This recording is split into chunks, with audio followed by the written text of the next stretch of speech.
Vamos lá, pessoal. Então, o que a gente percebeu? Que você tem os experimentos e esses experimentos você tem probabilidades associadas com o seu resultado. Só que como que eu resumo essa distribuição num valor? Você usa o valor esperado como sendo a média ponderada dos valores em relação com a sua probabilidade. Então eu faço uma média ponderada de valor de x com a probabilidade desse x. Quando eu somo isso tudo, faço essa média ponderada, você tem o valor onde ela está centrada, onde a distribuição está centrada. Cada distribuição de probabilidade tem jeitos de calcular o seu valor esperado. Tá? A distribuição binomial, que é a distribuição que a gente mais trabalha, você vai calcular como? N, que é o número de experimentos, o número de repetições, vezes P, que é a probabilidade de sucesso. Tá? Então, qual que é o meu valor esperado? É a minha quantidade de experimentos que eu vou fazer, vezes P, que é a quantidade, a probabilidade do sucesso. Naquele exemplo daquele exercício, apesar de a gente perceber que a probabilidade é uma distribuição binomial, que o evento segue uma distribuição binomial, percebam que a probabilidade de sucesso naquela situação não é uma probabilidade única. Você tem uma probabilidade de sucesso de acertar maçã. Você tem uma probabilidade de sucesso de acertar banana. Você tem uma probabilidade de sucesso de acertar laranja. Tá? Então, cada uma dessas você teria um valor esperado, que é aquela conta que a gente fez. Menos 40 vezes 16. 0 vezes 0,9. Então, cada um aquele lá dava um valor esperado em relação àquele sucesso. Quando a gente olhou a distribuição, a gente fez o somatório desses valores esperados. Tá? Vamos ao exemplo da avaliação. Vocês pegaram a exercício 2, eu tenho uma quantidade de peças no lote, eu vou pegar 4 peças nesse lote. Tá? A probabilidade de cada peça ter defeito é de 0,05. A probabilidade de cada peça não ter defeito, 0,95. Então, se eu pego um lote, qual é o valor esperado de peças com defeito? A gente viu que ela segue uma distribuição binomial, então N. Quantas peças eu vou pegar? Quantos experimentos eu vou fazer? 4. Qual que é a probabilidade de sucesso? Eu quero ver, o meu sucesso é a peças ter defeito. Então, a probabilidade de sucesso, 0,05. 4 vezes 0,05 dá 0,2.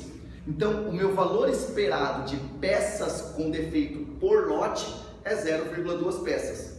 Perceba que isso não faz sentido na nossa quantidade de peças. Não, eu tenho uma peça ou 2 peças. Não, mas quando eu olho o meu valor esperado desses lotes, a minha quantidade de peças é 0,2 peças com defeito por lote.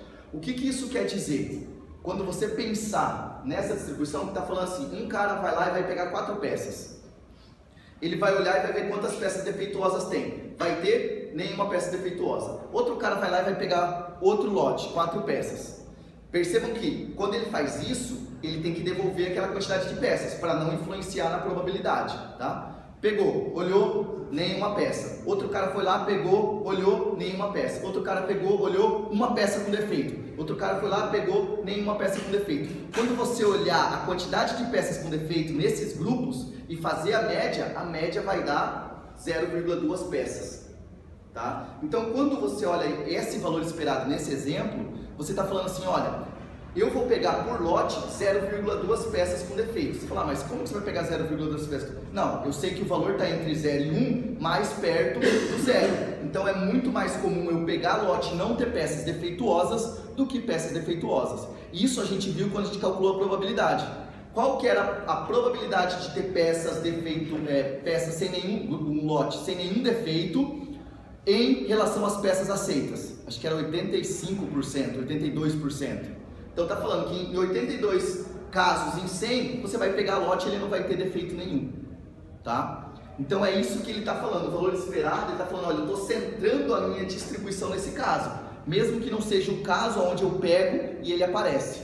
Mas ele na média, se eu fizer isso várias vezes, ele vai tender esse valor. Vou fazer a média de vários grupos, esse vai dar isso aí.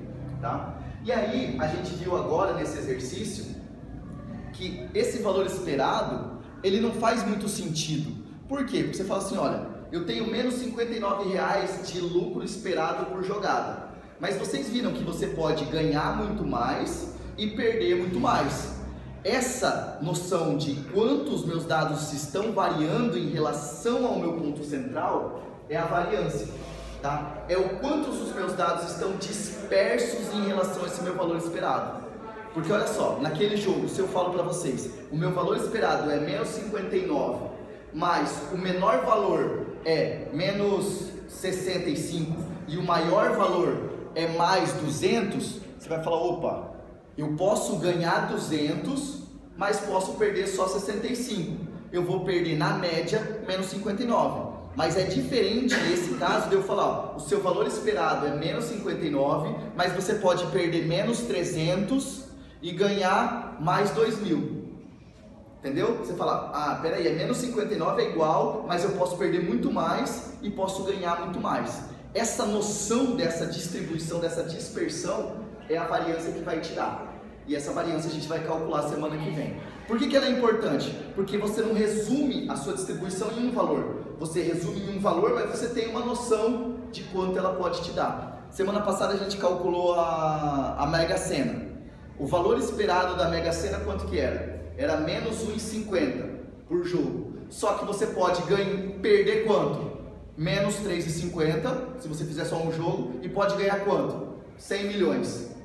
A coisa fica talvez mais animadora para alguns. É diferente de eu falar, olha, seu valor esperado é menos 1,50, mas você pode perder menos 50 e ganhar mais 200. Claro, por isso eu não jogo, mas para a possibilidade de ganhar 100 milhões, muitas pessoas jogam. Por causa dessa variabilidade, e o valor esperado continua o mesmo. Então isso, a gente como ser humano, cai um pouco nessas escolhas. Fala, não, se eu posso ganhar muito mais, mesmo que na média eu tenda a perder, eu vou jogar. Que é o que faz as pessoas jogarem jogos de azar. Né? A possibilidade de você ficar rico, mesmo que você sempre, na média, você vai perder. Se você sempre ficar jogando, você sempre vai perder. Mesmo que em alguns momentos você ganha, se você continuar jogando, você vai perder. Tá? Então a variância ela é importante porque ela te dá essa noção de distribuição. Deixa eu mostrar uma coisa aqui para vocês, só para a gente finalizar essas distribuições discretas.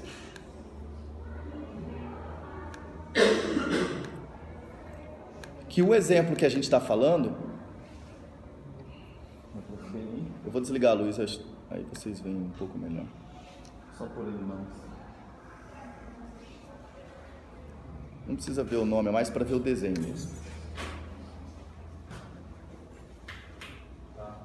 Então eu procurei na internet só outros casos. A gente está falando aqui de uma distribuição, a distribuição binomial, que é a mais comum para nós. Mas você tem várias distribuições discretas. Ó, a binomial é essa aqui, você tem a distribuição de Pascal, a distribuição de Poisson, não consigo ler. Você tem distribuição contínua, distribuição uniforme, distribuição de Bernoulli. Então, cada um desses é uma distribuição de probabilidade. Você tem um X aqui embaixo e uma probabilidade associada. Cada um desses tem um jeito de calcular o valor esperado, calcular onde ele está centrado.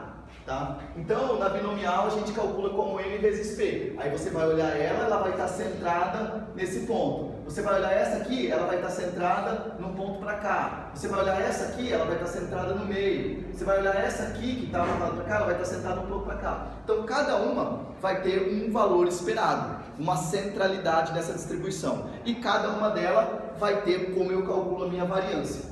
Tá? Então, na prática, como que você utiliza isso? Se você estivesse estudando, ou trabalhando, ou vendo alguma coisa assim, você vai olhar o experimento, ver que distribuição esse experimento segue. Como ele segue uma distribuição, você já tem algumas informações. Opa, qual que é o meu valor esperado se ele seguir a binomial? Aquele ali. Ah, a minha variância é essa aqui. Então, você já começa a ter uma noção do que pode acontecer com os seus resultados. Tá? A gente trabalha só com essas para vocês entenderem como que funciona uma distribuição e as suas características. Na prática, quando você tiver outros dados e for entender isso, você vai ter que olhar para qual que ela segue e estudar, aprofundar nisso. Tá? A gente não dá para ensinar todas as distribuições possíveis e como trabalhar, mas se você entender isso nessa, você entende em outras. Ah, qual que é o valor esperado na distribuição de Poisson? O cara te dá matematicamente lá, você dá uma lida naquilo, entende quem são os valores, fala, ah, tudo bem, entendi, é onde ela está centrada, como que isso trabalha, tá? Alguma dúvida aqui? Não? A gente vai para o intervalo e depois a gente volta e dá a distribuição contínua, que continua no mesmo raciocínio, só que ela tem algumas características que nos ajudam a pressupor algumas coisas já.